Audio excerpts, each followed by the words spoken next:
México en la casa. Nada más y nada menos tenemos a Jimena Hermoso hoy en Vega TV 96. Ella nos va a estar hablando hoy acerca de su trayectoria, cómo le fue como jugadora.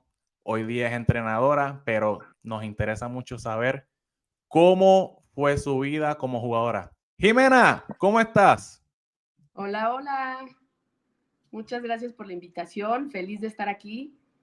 Jimena, arranco preguntándote ¿cómo te enamoraste del tenis? A mí me encanta siempre arrancar con esa pregunta porque sabemos que el tenis es un deporte sacrificado, es muy difícil, pero nadie tiene idea, nadie se imagina lo difícil que es el tenis hasta que ya llegas a un nivel que tú dices, wow, ya básicamente lo tengo todo, tengo todos mis tiros básicamente hechos. ¿Qué viene después? Cuéntame, ¿cómo te enamoraste del tenis? Bueno, pues la verdad fue un poco casualidad. Yo vengo de una ciudad, Puebla es muy cerquita a la Ciudad de México, y nadie de mi familia jugaba tenis, a nadie le gustaba, más bien eran alguno futbolista, a uno le gustaba la natación, tengo dos hermanos mayores, y cuando yo empecé, en mi casa había dos reglas. Tenemos que mantener buenas calificaciones en la escuela y teníamos que elegir un deporte de nuestro gusto sin pensar que iba a ser competitivo, ni mucho menos, simplemente pues por salud y por hacer deporte y tener hábitos, disciplina y demás. Entonces los tres empezamos con natación, nos gustaba mucho, competimos poquito tiempo y mis hermanos se pasaron al fútbol soccer, y a mí me metieron un curso de verano, tendría como unos 6 años, curso de verano en Puebla, donde haces todos los deportes. Entonces me dijeron, hazlos todos, básquetbol, fútbol, tenían hasta tochito, natación, tenis. Entonces tenía como que elegir uno para ya que empezara el ciclo escolar. Y cuando lo vi, le dije a mi mamá, quiero ese de la raqueta. No sabía ni el nombre, ni sabía nada, pero me llamó la atención, no sé exactamente qué fue. Ya una vez que empecé a jugarlo, pues me gustó la dificultad, me llamaba mucho la atención que no cualquiera lo puede hacer, ¿no? O sea, es más fácil que un niño pues pueda jugar fútbol o pueda hacer natación o pueda hacer otro deporte, y el tenis tiene como una dificultad especial y como tiene algo diferente a los demás. Entonces empecé con solo el curso de verano, luego me metieron a clases particulares, ahí en el club donde empecé, en el Britannia Zabaleta se llama, con un entrenador que además era muy divertido porque fue, yo creo que de los primeros en el país en usar las bolas, bola roja, bola naranja, bola verde, conos, aros, colores. Entonces para mí era como pues un juego al final, ¿no? Me la pasaba muy bien, y de ahí la verdad es que por más que creo que intentaron, no me lo pudieron quitar y ya fue para toda la vida. La verdad es que me enamoré muy rápido. Ok, Jimé, me alegro que, ¿verdad? Que tuviste esa experiencia maravillosa para jugar tenis. No, muchos niños tienen esa experiencia, pero, ¿verdad? Tú fuiste bendecida de que sí la tuviste. Cuando probaste el tenis, rápido dijiste, ok, voy con toda, voy a jugar profesional, o cuando fuiste adolescente, ahí entonces decidiste ir a jugar profesional. Cuéntanos, ¿cuándo fue que a Jimena Hermoso se fue con toda? ¿En qué momento fue? La verdad es que sí soy muy bendecida, como bien dices, fue amor a primera vista, así lo recuerdo yo. Para la edad de 8 años, yo empezaba ya a destacar un poco, al lado de las niñas de mi edad. Entonces, claro, eso me gustaba, ¿no? Me gustaba ver que hacía algo bien. A la edad de 8 años yo le dije a mis papás que quería ser tenista profesional. Claro, para ellos fue como, bueno, se le va a pasar, ¿no? Quizás mañana va a decir que quiere ser veterinaria, quizás pasado mañana va a decir que astronauta, ¿no? Sueños un poco de niño. Y la verdad es que no, o sea, sí lo tuve como muy claro desde el principio. Evidentemente siempre fue pues un sueño y un poco lo que ves en la tele, ¿no? El salir, el jugar en estadios grandes, el jugar Roland Garros, pues viajar por todo el mundo, ¿no? Ves esta parte como romántica del tenis, que yo a esa edad pues era todo lo que veía, ¿no? Yo creo que mis papás tuvieron la esperanza en algún momento de que decidiera pues no ir tan en serio, ¿no? Decían, pues tiene 8 años, a los 9 seguía con esta idea, a los 10, o sea, no me bajaba, ¿no? Al contrario, yo quería más clases, quería jugar más, me podía ir al club a las 7, 8 de la mañana en fin de semana y a ver quién me aceptaba en sus juegos de dobles, a ver quién no completaba, ¿no? O sea, como que era muy pues todo el tiempo quería estar metida en la cancha. Al final llegó un entrenador, Marco Osorio, que fue jugador Copa Davis y demás, y dijo, bueno, vamos a ver si es cierto, ¿no? A ver si es verdad que es lo que quiere. A los 11 años me fui por primera vez a España, pasé un verano entrenando mañana y tarde en una academia, se llamaba Excellence Center, el nombre era, pues realmente lo ponía Manuel Orantes, pero el entrenador a cargo se llamaba Juan Carlos Váguena, estuvo, me parece, 100 del mundo, no sé, fue un muy buen jugador ATP, y como que decían, bueno, va a llegar y al primer verano va a decir que no quiere volver, ¿no? Es mucho esfuerzo, son muchas horas, mucho entrenamiento, preparación física, ¿no? Empieza a ponerse en serio la cosa, y la verdad es que pasó al contrario, o sea, yo decía, ya no quiero regresarme a México, o sea, yo quiero quedarme aquí, quiero entrenar, quiero ser profesional, o sea, como que yo creo que mientras más trataban pues que no quisiera seguir o que no me gustara, pues era al revés, o sea, al final quería más, cada vez que probaba un poquito, pues quería todavía más. Entonces, pues al final regresé, fui un par de veranos y a la edad de 13 años, tanto, pues digo, yo ya quería desde antes, pero mis papás me dieron la oportunidad sin ayuda de nadie, porque al final mi papá era el que, digo, los dos, pero mi papá económicamente, los que me mandaron a España y me dejaron estar entrenando allá de los 13 años a casi prácticamente que terminó mi carrera a los 23. Estuve unos 10 años por allá, y sí, no se me bajó definitivamente el rush de querer entrenar. La verdad que mencionas que estuviste tanto tiempo en España. O sea, cuando competía, llegabas, o sea, ¿llegabas a competir en México o te quedabas allá en España entrenando y compitiendo? ¿O cuando llegabas a México no había competencia para ti? Sí regresaba a México a competir. Prácticamente a México regresaba a pasar tiempo con mi familia. Venía en Navidades, algunas veces mis papás llegaron a ir allá en verano a verme, pero fue desde muy chica, la verdad es que fue como muy en serio, fue como mi trabajo. Entonces a los 13, 14 años ya empezaba a jugar torneos, ya empezaba torneos profesionales. Para los 15 ya prácticamente era mi vida, ¿no? Entonces era entrenar, jugar, entrenar, jugar. Hasta los 16 más o menos, 16, 17 años, que yo empecé a ser vista por México, porque pues, realmente a las selecciones juveniles, por ejemplo, pues nunca me llamaron. No tenía yo ranking en México, era un poco la mexicana en España, pero era muy difícil pues pagarme un boleto de avión, que yo viniera a jugar las elecciones, entonces como que nunca me tomaron en cuenta, ¿no? Entonces hasta que empecé a jugar profesional, volví a México, hay una gira a principios de año que es enero, febrero, empiezas por los torneos de Colombia, el WTA había uno en Cali, el WTA de Bogotá, luego nos pasábamos a Acapulco, Monterrey, entonces eran 4 o 5 torneos, como por este lado, digamos, y a partir de ahí en marzo, abril, regresaba a España y realmente mi carrera la hice allá, ¿no? O sea, los torneos que yo buscaba eran, pues quizás Portugal, sí España, pero España la verdad es que hay muchísimos torneos, hay muchísimas jugadoras, hay mucha competencia, entonces a veces el calendario pues tratábamos de moverlo, ¿no? Para pues no jugar siempre con las mismas. Mi generación la verdad es que era durísima, o sea, yo estaba compitiendo en las calificaciones con Garbiñe Muguruza, con Paula Badosa era más chica, pero también, ¿no? Yo estaba tal vez entrando a Mindro y empezaba a jugar las qualis. Lara Robarrena estuvo 70 del mundo, Tita Torró estuvo 70, 40 del mundo. O sea, la verdad es que era una generación durísima. Entonces los torneos los intentábamos hacer un poco fuera, ¿no? En Portugal, alguna vez en Marruecos, algunas veces en Grecia.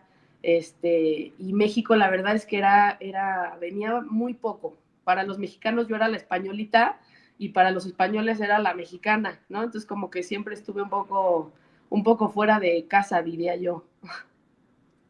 Oye, y ese acento nunca se te fue, el acento mexicano, porque estuviste mucho tiempo por allá, te mantuviste con ese acento siempre mexicano.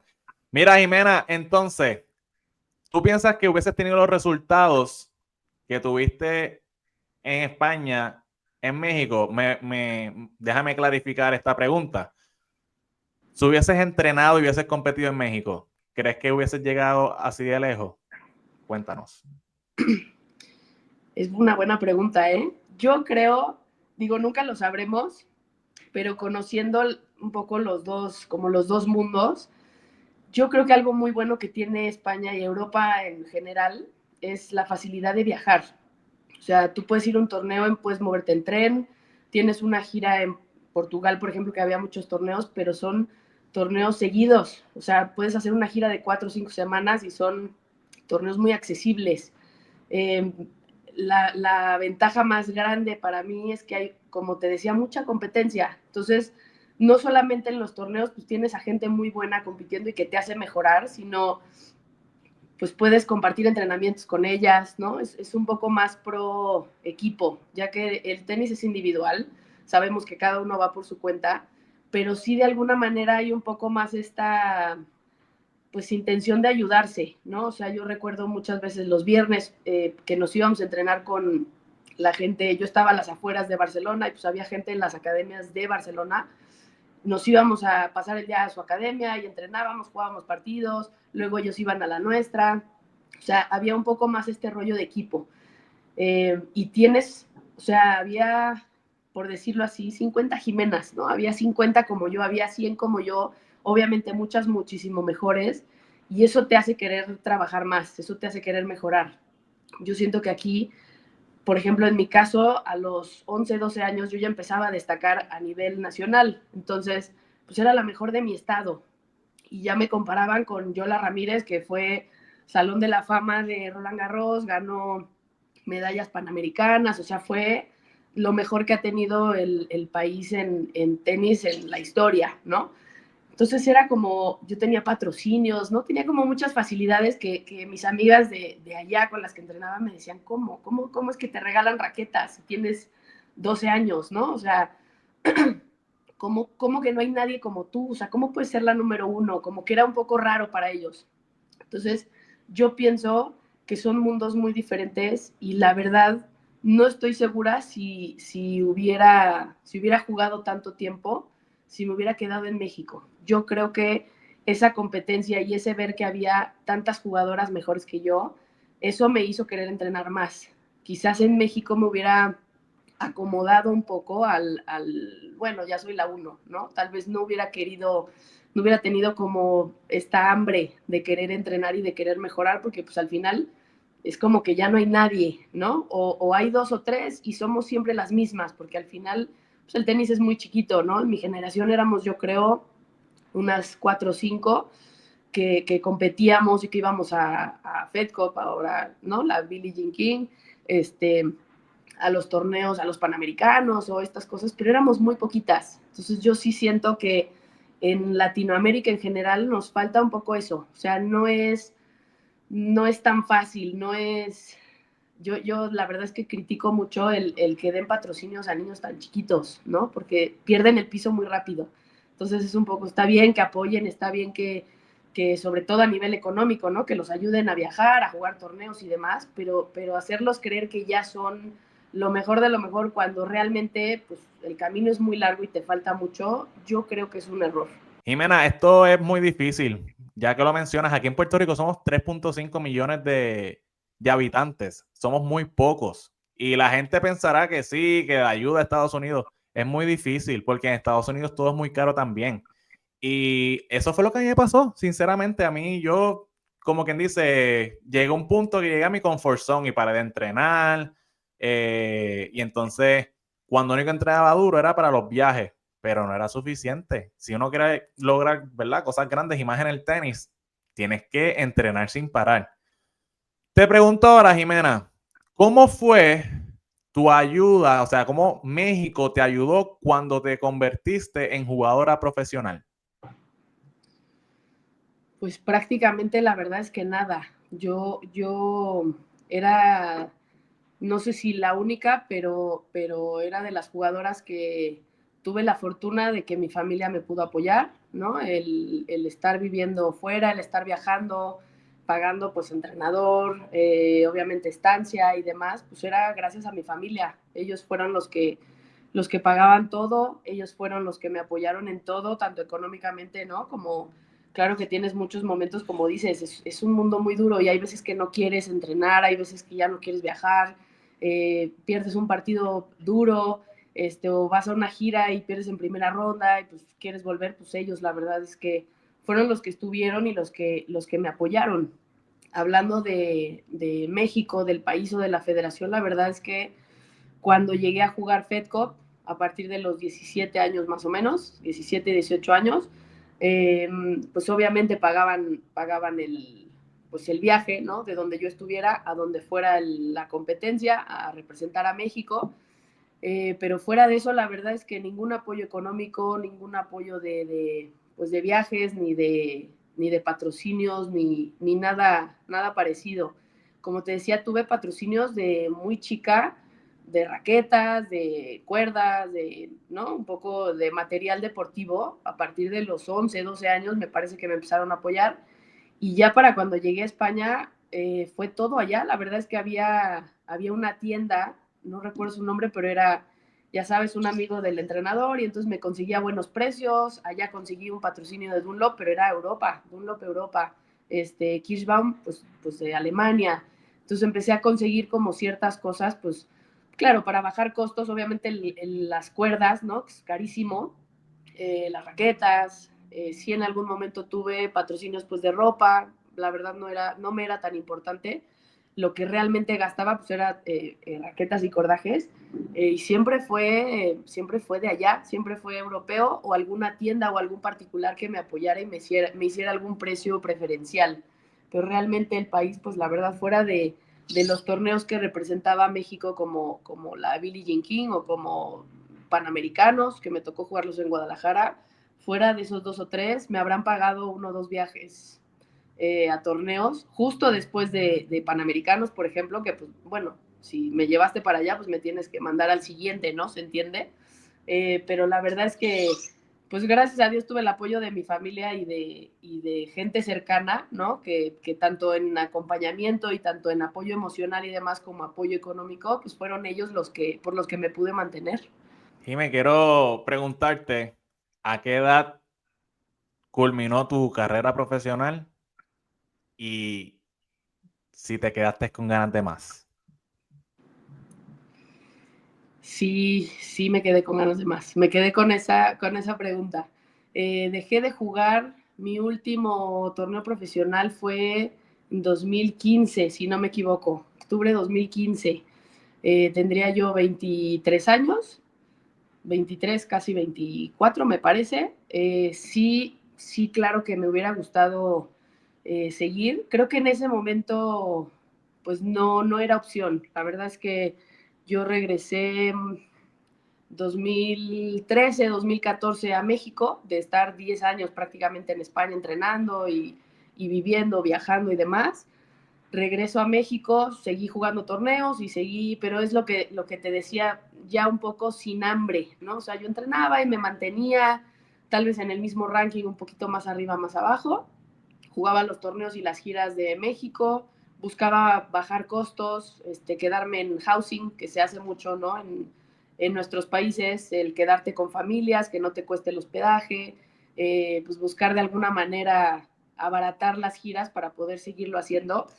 Pedí un apoyo a la federación, la verdad es que en 2014 tuve un año muy complicado, seguí jugando en la gira en México, todavía hice una gira fuera en Turquía, no me fue mal, la verdad es que te digo que mantuve el ranking más o menos igual, 350, 400, y para finales de año falleció mi papá, entonces fue obviamente un cambio pues absoluto en la familia, ¿no? Entonces pues regresé a Puebla, estuve con mis hermanos, con mi mamá, fue un tiempo como de pues adaptarnos, ¿no?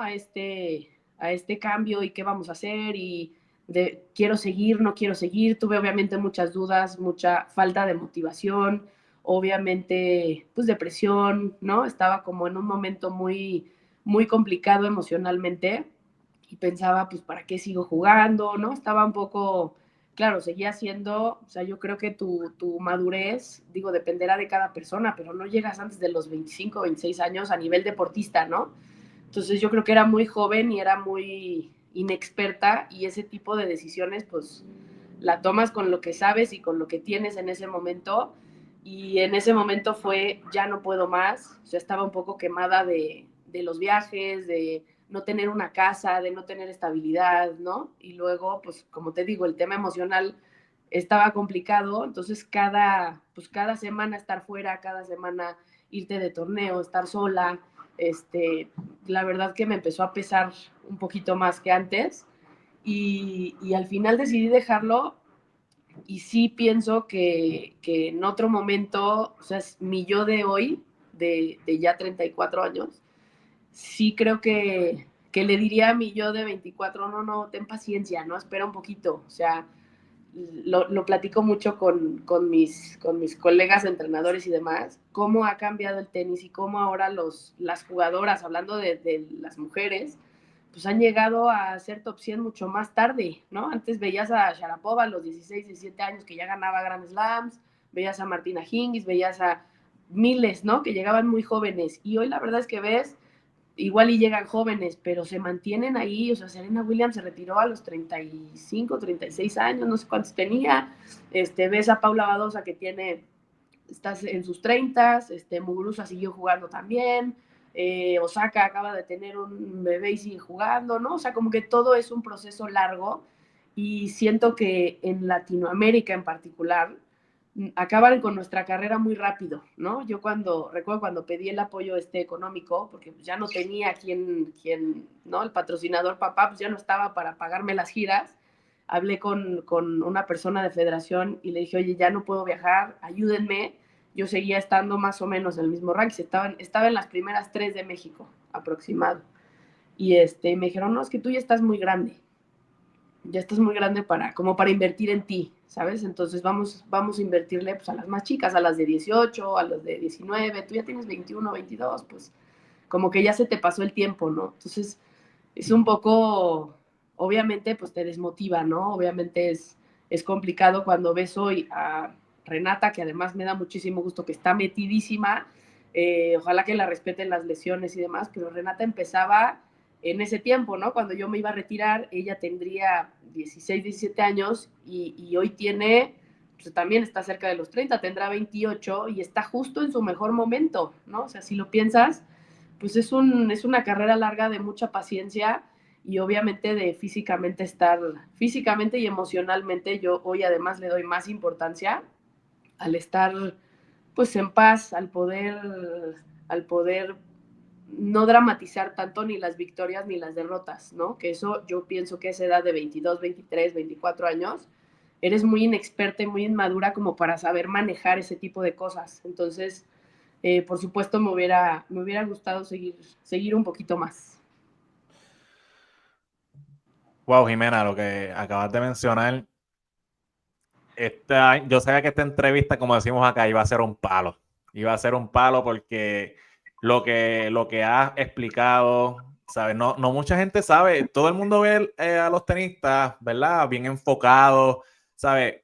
¿Qué tan difícil es el tenis que yo y tú, estoy seguro que crecimos los entrenadores diciéndonos, no muestres tus emociones. Si muestras tus emociones al jugador, sabes que se va a alimentar y eso va a ser ventaja para él. Todo el tiempo uno guardándose emociones, guardando enojo, tristeza, ansiedades, ¿sabes? Llega un punto que los tenistas, mano, yo digo, van a terminar locos.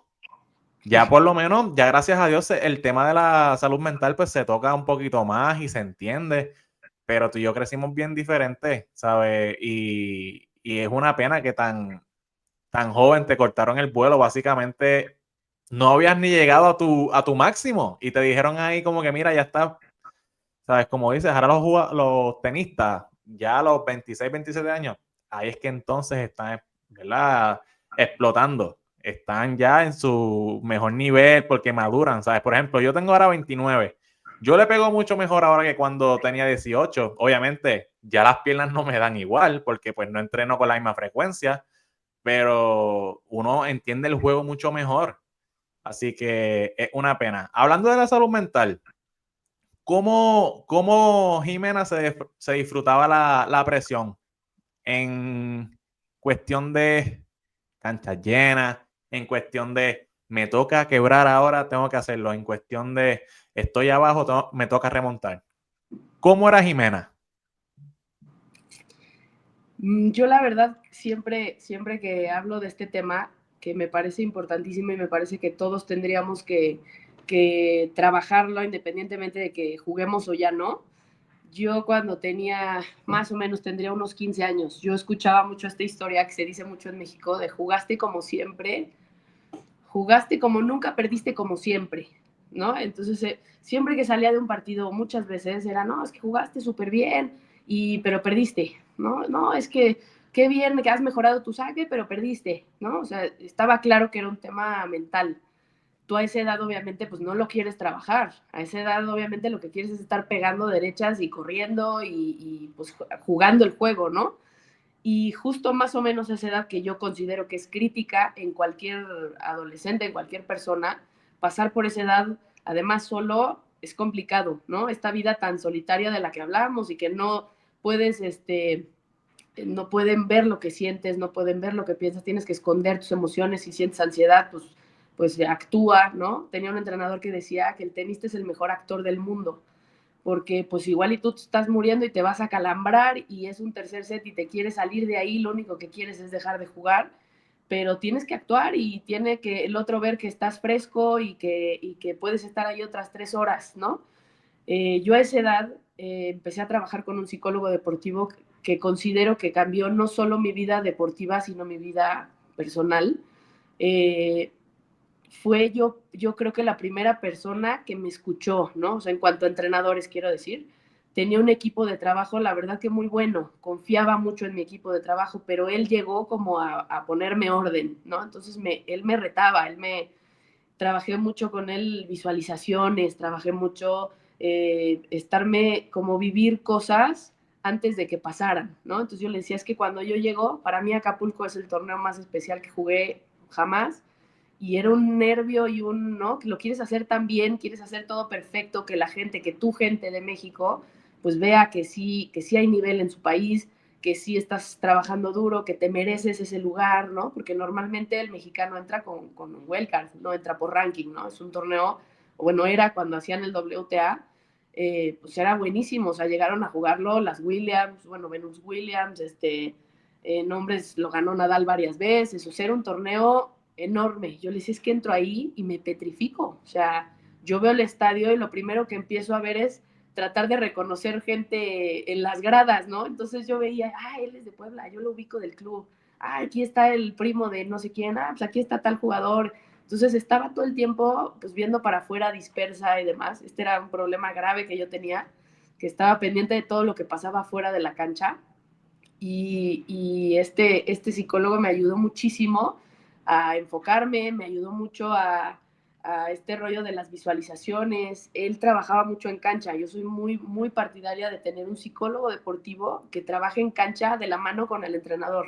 O sea, yo recuerdo trabajos que igual y parecían ridículos desde afuera, pero el hombre se ponía junto a mí y me decía, de cuenta, cierra los ojos y ahora te vas a imaginar que estás en Acapulco y el estadio está lleno, te está viendo tus papás, tus hermanos, está el estadio tal y vas a jugar este partido, y me ponía como en situaciones. Entonces yo tenía como que imaginarlo y luego ir y jugar el punto, ¿no? Llegábamos a tal punto de exponer la mente que yo acababa llorando, o sea, yo acababa saturada emocionalmente y decía, ¿qué es esto, no? Como que llegas a sentir un poco, pues algo parecido, muy, muy real a las emociones que sientes realmente cuando estás en cancha. Entonces, ese trabajo me cambió la vida, o sea, trabajé con él año y medio más o menos, cuando empezó toda esta historia de los bloqueos mentales y del estrés y demás. Eh, a controlar la respiración y todo este rollo. Y el siguiente año que llegué a Acapulco fue una cosa completamente diferente. O sea, yo tenía la sensación de que ya lo había vivido muchas veces, ¿me entiendes? Entonces, sí estoy nerviosa, por supuesto, siempre estaba nerviosa, pero ya no era como que te quedabas petrificado, ¿no? Como que ya era capaz de jugar y ya era capaz de competir, cosa que en años anteriores era imposible. Entonces, yo creo que él fue en particular el que cambió mi carrera y mi vida. Y muchas de esas cosas, de técnicas y de herramientas que él me dejó, la verdad es que las uso hoy, tanto como coach, que mira que se vive estrés y ahora entiendo a mi entrenador que sufría.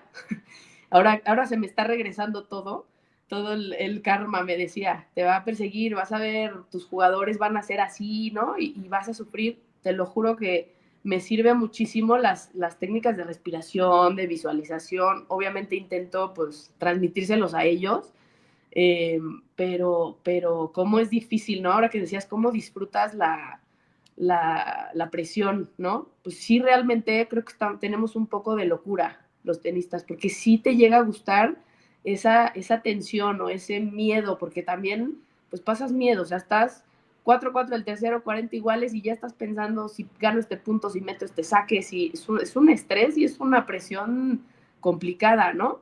Y al final eso te gusta. Yo te soy muy honesta, hoy extraño un poco la sensación como de miedo y de adrenalina, de tener un punto importante y de qué vas a hacer, ¿no? De acabar el punto y pegar un grito y sacar el estrés y todas estas cosas. Yo creo que hoy hay muchas más herramientas y como dices, hoy ya se empieza a hablar de salud mental. Antes era todo todo oculto, ¿no? Ahora ya podemos hablar de esto y ya no somos los locos que están diciendo que se sienten estresados o que se sienten ansiosos. Entonces yo creo que es algo muy positivo que además jugadores importantes, jugadores con resultados extraordinarios como Osaka o como Mardy Fish o como el mismo Murray, que han hablado de los problemas que han tenido de salud mental y tratar de ayudar a los demás, ¿no? Porque claro que escuchas de una Osaka, pero no vas a escuchar de una 360 del mundo, ¿no? Entonces creo que es importante que se escuche y que se sepa que es algo real y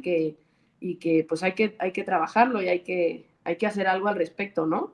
Qué bien, Jimena. Mira, te tengo esta preguntita, es que a mí me encanta esto. Si tú ahora mismo juegas un torneo, así como estás jugando ahora, sin entrenar, simplemente pues con tus jugadores le pegas y todo eso, y te dicen, Jimena, vamos a jugar un torneo allí en Puebla de nuevo, de doble, y viene y te gana alguien que tú solías darle una pela, que le ganabas fácilmente, y viene y te gana. ¿Cómo tú lo tomas? Uf, la verdad, eso me pegaría mucho, ¿eh? Eso anímicamente sería como que hasta dónde he llegado, ¿no? Ya no tengo físico, ya no me dan las piernas.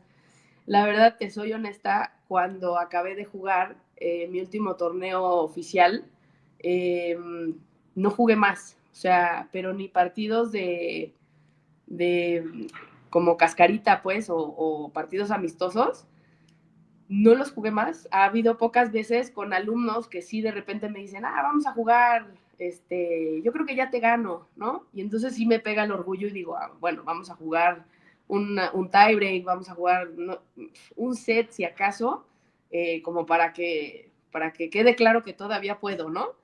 Pero, uff, anímicamente y a mi ego de tenista, la verdad es que le pegaría muy duro. Y creo que por eso no lo hago, para no exponerme a esas cosas y esas decepciones, porque sí, ¿sabes qué me pasa? Me frustra mucho ver que obviamente ya no puedo hacer cosas que antes hacía, ¿no? Entonces, digo, lo tengo en la cabeza y lo entiendo mucho mejor que cuando jugaba y tácticamente entiendo mejor el juego hoy, pero mis piernas ya no llegan para hacer lo que quiero, ¿no? O sea, mi brazo ya saco un poquito por arriba y el hombro al otro día, o sea, deshecho. Entonces, la verdad es que por esa razón empecé a jugar pádel, para no pegarle por arriba y para moverme un poco menos y para decir que como es un deporte diferente, pues no importa si pierdo porque soy nueva en esto, ¿no? Entonces, como que es un poco mi excusa. Pues mira, a mí me han invitado, los otros días recibí una invitación para jugar el Nacional de Puerto Rico y yo jugar el Nacional de Puerto Rico, si es un ejemplo, ahora, los otros días, me fui de vacaciones con mi familia aquí en Puerto Rico y comí horrible, bueno, me acosté tardísimo y entonces, pues, tengo estudiantes que pues juegan bastante bien. Este tiene 15 años y me ganó 7-5. ¿Para qué fue eso? A mí me duró, eso mentalmente me destrozó la semana entera. Mi esposa me decía, Jaime, pero ¿qué te pasó? Es que yo no puedo creer que ese nene me ganó, porque es que no hay forma de que me ganara. Me pegó así de duro. Imagínate si yo pierdo con alguien, como te acabo de mencionar, que yo solía ganarle fácilmente. De verdad, yo no me veo compitiendo más nunca. Ya yo, como decimos, me enganché los guantes, yo sigo mejor de entrenador, me disfruto esa presión ahora mejor de ser entrenador, de estar, un ejemplo, sentado en la misma cancha con mis jugadores, darle ese ánimo que necesitan, esa estrategia, esa táctica, estar de afuera y transmitirles paz. Pero, Jimena, yo paré de jugar tenis por eso mismo, por la ansiedad. No me disfrutaba la presión. Llegó un punto que yo vomitaba antes de los juegos. ¿Nunca te llegó a pasar eso de un ataque de ansiedad así bien fuerte antes de un partido?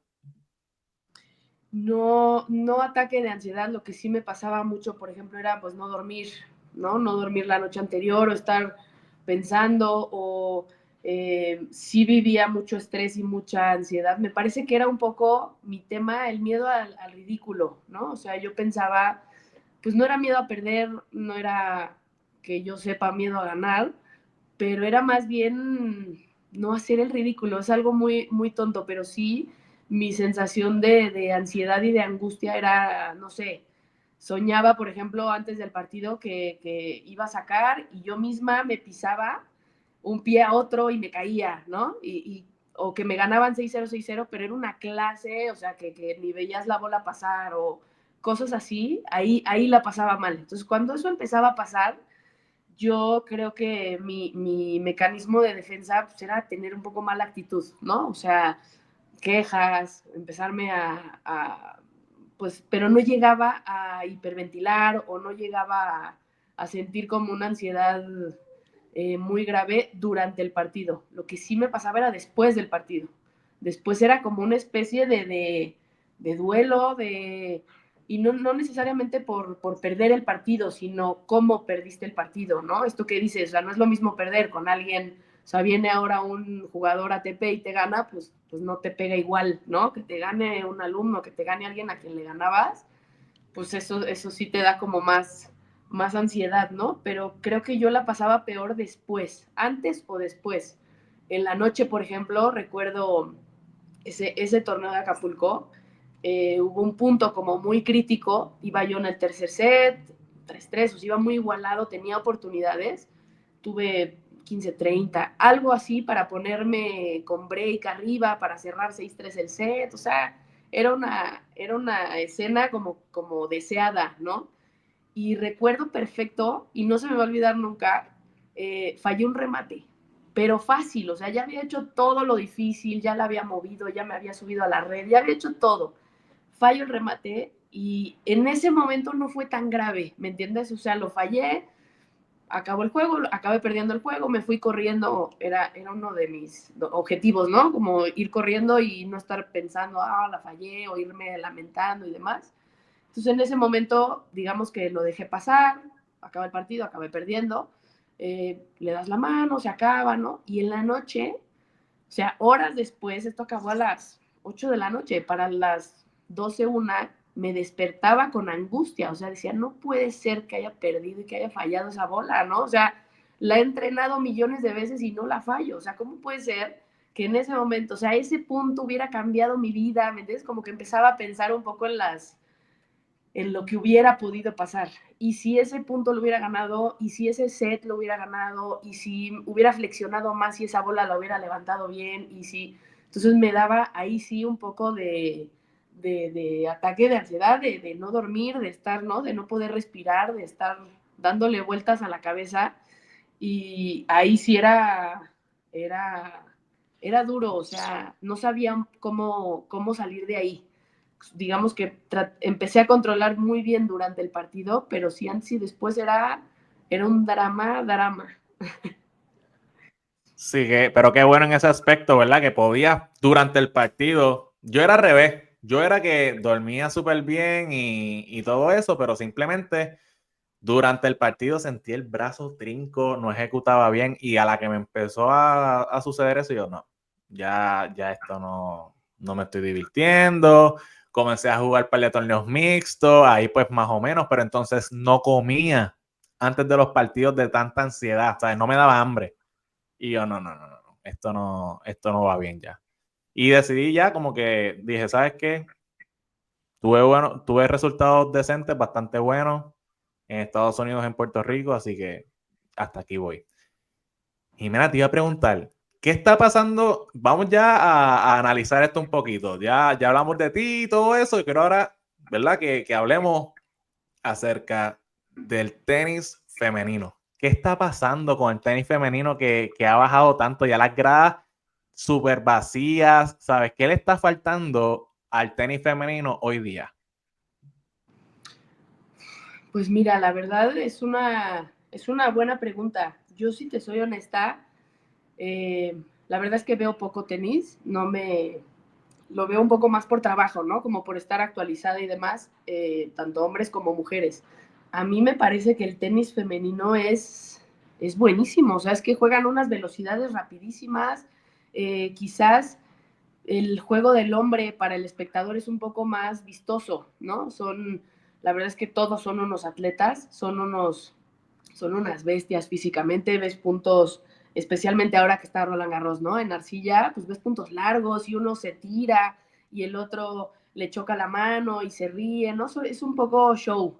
Las mujeres yo siento que han hecho el tenis mucho más rápido, mucho más fuerte. A mí eso personalmente, a mí la verdad no me gusta, pero es impresionante verlo. O sea, tú ves una derecha de Zabalenka, que es probablemente más fuerte que la de muchos hombres, y a mí me encantaría verlo en vivo, a mí me encantaría, yo sí llenaría los estadios. La verdad es que me parece que es un espectáculo diferente, ¿no? También pienso que quizás tendría que ser un poco más unificado, ¿no? El otro día escuchaba precisamente a Muguruza que hablaba de este tema, ¿no? Este rollo de ATP, WTA, al final es tenis, ¿no? Al final podría haber ahora estas quejas de que a Zabalenka la pusieron en la Susan Lenglen y que la verdad para mí no tiene importancia, ¿no? O sea, yo no le veo tanta gravedad. Lo que sí, tal vez podría ser un poco más espectáculo, ¿no? Las mujeres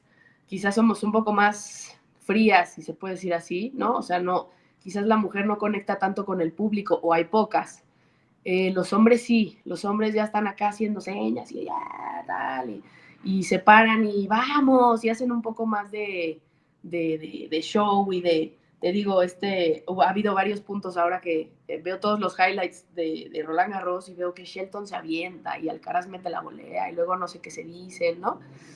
Y siento que eso llama más la atención de la gente que las mujeres, ¿no? Yo he visto partidos, por ejemplo, el de Coco contra Kiss, que estaba justo viendo los highlights hace ratito, y decía, es que es muy plain, ¿me entiendes? Como ves unos puntos buenísimos, ves unos derechones absurdos, ves unos, Coco, por ejemplo, ahora está haciendo muchos cambios de ritmo y dices, sí, pero la verdad es que igual y a la gente no le parece tan espectacular, o no le parece tan divertido, o no le parece, la verdad no lo sé, creo que también tiene que ver un poco con el carisma, ¿no? De los jugadores. A mí me parece, por ejemplo, que Zabalenka tiene mucho carisma, o sea, Zabalenka creo que a la gente le gusta verla, y sí, obviamente por el nivel de juego que puede llegar a dar, pero más un poco por su personalidad, ¿no? Más un poco, digo, ahora que está esta chava francesa, pues digo, es francesa y obviamente la gente la quiere ver,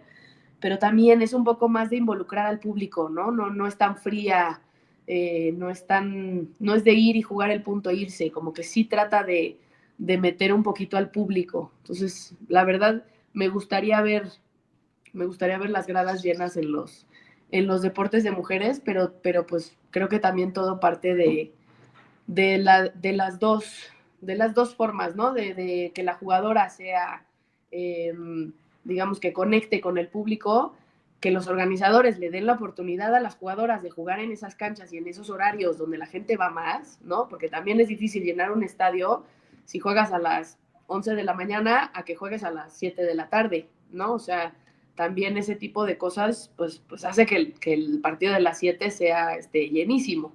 Entonces, bueno, creo que es un conjunto de cosas, pero yo creo que el tenis femenil ha, pues no sé si evolucionado, pero sí ha cambiado muchísimo desde el momento que yo dejé de jugar hasta hoy.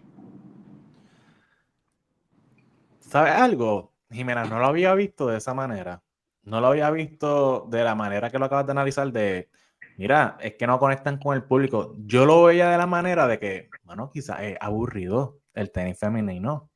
Y entonces los otros días, ONS se quejó de que no ponen a las mujeres a jugar de noche. Yo considero que, bueno, las deben de poner. Es que, no sé, como que hay mucha gente que dice, no, pero ¿para qué yo? Bueno, es que se fastidiaron al igual que los hombres para llegar a ese nivel. ¿Por qué no? Bueno, Jimena, última pregunta. ¿Cuál fue el partido más difícil que tuviste en tu vida?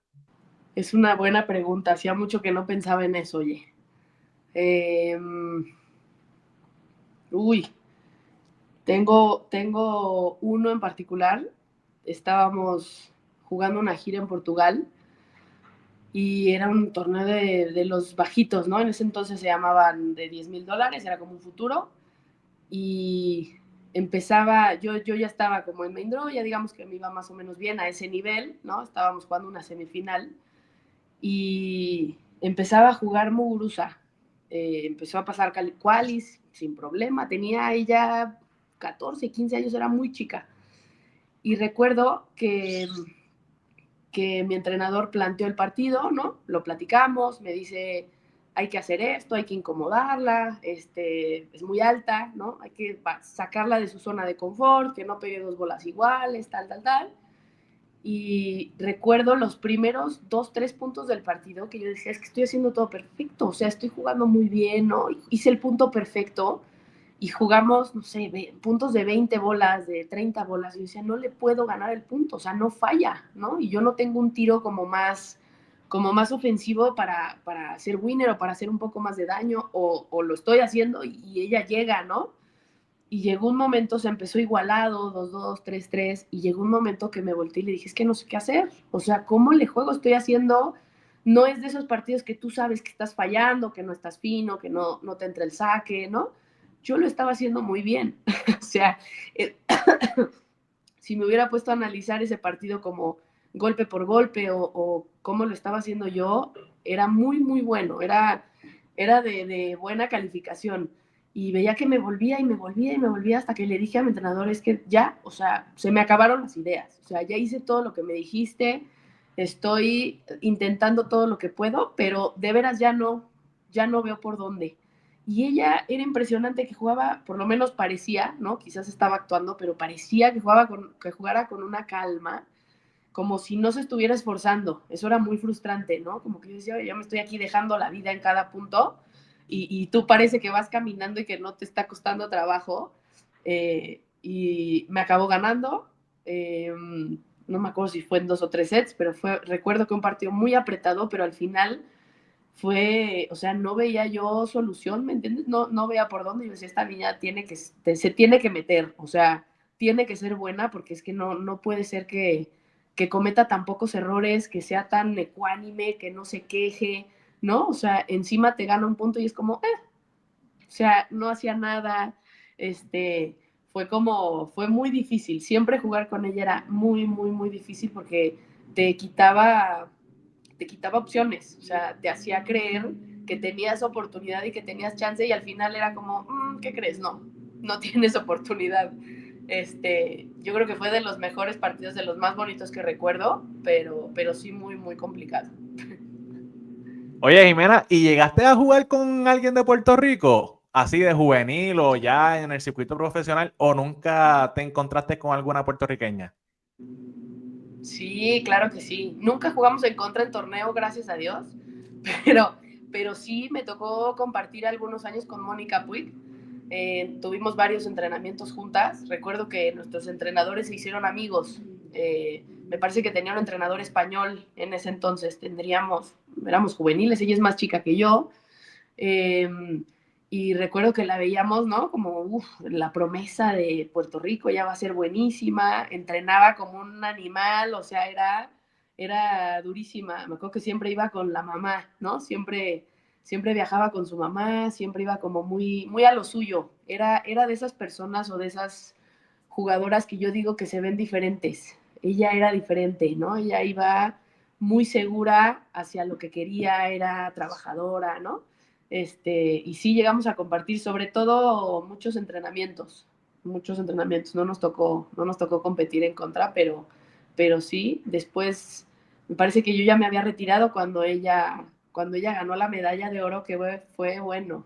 Yo en algún momento le mandé un mensaje y le dije, eh, si alguien trabajó para ese momento, fue ella, o sea, y específicamente para las Olimpiadas, o sea, ella recuerdo que no tenía por qué, va a sonar quizás muy mal, no tenía por qué jugar por la FedCo por Puerto Rico. Y recuerdo que cada año jugaba FedCo y era como para ser elegible para poder jugar las Olimpiadas, porque realmente la verdad es que cuando llegamos a jugar, yo no, pero el equipo de México jugó contra Puerto Rico alguna vez y recuerdo, pues obviamente la instrucción del entrenador era que no toque la bola Mónica, ¿no? Que tírale a la otra, ¿no? Porque era Mónica ganaba sus singles, quizás la otra iba a perder en otros singles, y en el dobles definitivo, pues era Mónica con la 2 o con la 3 en el momento, ¿no? Y era que no toque la bola, o sea, bola en la otra esquina para que Mónica no se meta. Y la verdad es que debe de haber sido muy frustrante para ella, pues no poder hacer algo más, ¿no? En cuanto a equipo. Entonces, todo eso yo pienso que lo hizo pues para poder jugar las Olimpiadas y el que al final lo lograra, hiciera historia para Puerto Rico y obviamente en su carrera y demás, yo creo que fue algo espectacular. Mira, mira, yo era el hitting, me da risa porque, mira que yo he entrado con gente, pero con Mónica específicamente, cuando yo entrenaba, porque yo era su hitting partner, déjame ir para atrás porque obviamente pues tú no lo sabes, pero cuando Mónica venía a Puerto Rico, ella me llamaba, Jaime, vamos a entrenar esto, lo otro, y yo, pues claro, para la Fed Cup del 2014 fue en Puerto Rico. Entonces, pues yo me hospedé con el equipo de Fed Cup, que hoy se llama Billie Jean King. Me hospedo con, ¿verdad? En otro apartamento y todo eso, pero entonces pues entrenaba con ella. Cuando llegaba la hora con Mónica, yo terminé con dolor, con calambre en la barriga de tanto que tenía que trincarme para poder devolverle la pegada. Yo terminé con dolor, bueno, mis pantalones, yo nunca había sudado tanto, los podía exprimir, era una cosa y ellos se reían y yo, pero es que, Jimena, el sol de hoy, te lo juro, yo no he probado una pegada más pesada que la de Mónica. ¿Estás de acuerdo conmigo? Completamente, completamente. La verdad, te soy honesta, era hasta molesto entrenar con ella. O sea, ¿no? Íbamos a jugar el mismo torneo y entonces los días previos, pues te vas preparando para ese torneo. Recuerdo muchos en Colombia, por ejemplo, los WTAs de Colombia, ahí coincidíamos mucho. Eh, y si era, es que desde la primera bola, o sea, empezabas de media cancha y ya casi que la primera te la tiraba con peso. Era como, tranquila, ¿no? Estamos calentando o vamos a hacer devolución, esto lo recuerdo como si fuera ayer. Sácame aquí, ¿no? Que es muy típico, pues tú estás calentando, saca y te dice, ah, una más a la derecha. Hasta que no le salía la bola que quería, es que no te podías ir, ¿no? O sea, sácame aquí. La fallaba o no le gustaba por alguna razón, no, porfa, sácame otra, no, sácame otra, no, sácame otra, hasta que ella se quedaba a gusto, ¿no? Los puntos, vamos a jugar un tiebreak, era súper, súper competitiva. Entonces sí yo diría que de las más intensas para entrenar. O sea, sí, eh, en mi caso como entrenadora, se la pongo de ejemplo a muchos de mis alumnos porque eso lo tienes que tener tú en la sangre, ¿no? Como dices, a veces te acomodas y dejas de trabajar tan duro y dejas de entrenar a tal intensidad ella no, o sea, ella era a esa intensidad, y si no es a esa intensidad, casi que no entrenaba, ¿no? O sea, era mucho tiempo y mucha intensidad, era muy dura. De verdad que sí. Jimena, gracias por tu tiempo, gracias por todo y quiero que por favor compartas tus redes sociales para que, ¿verdad? La gente que te quiera seguir conozca un poco más de ti, para que vean lo que estás haciendo, pues te sigan. Cuéntanos por favor en dónde te podemos conseguir. Claro que sí. Mi Instagram es jimena con x, punto hermoso, punto tenis. Hay uno igual, pero con punto pádel al final. Lo abrí ahora que ya me pasé a competir al pádel. Entonces, en cualquiera de esos dos, en uno obviamente subo cosas de más de coach, de mis capitanías, de las cosas que hago en el tenis. Y el de pádel, pues nada más de pádel, ¿no? De los torneos a los que vamos, de las competencias y demás. Eh, También estamos, ya que estamos haciendo promoción en las redes de la academia, yo trabajo aquí en una academia, se llama Mat Tennis Academy, y la verdad es que estamos empezando a compartir algunas cosas, tanto Marcela como yo. Marcela es la directora de la academia, algunos tips o algunas cosas obviamente de tenis, de pues cosas tal vez que nos pasaron como jugadoras, de quizzes, de repente, no sé, ¿cuántos Grand Slams tiene Rafael Nadal? Cosas así. Y para que también ahí se conecten si tienen algún comentario, algún tip, alguna cosa de la que pudiéramos hablar, también estaría bueno, ¿no? Yo creo que todo lo que sea compartir de tenis y sumar, obviamente entre Latinoamérica, pues creo que nos puede sumar. Definitivo. Nuevamente, Jimena, gracias por tu tiempo, gracias por esta clase de entrevista. Señores, qué entrevista más dura. Vega TV 96 en la casa, Puerto Rico y México. Más nada, casi nada. Gracias por todo, Jimena. Nos vemos en la próxima. Nos vemos, Corillo. Suave. Muchas gracias. Gracias a ti.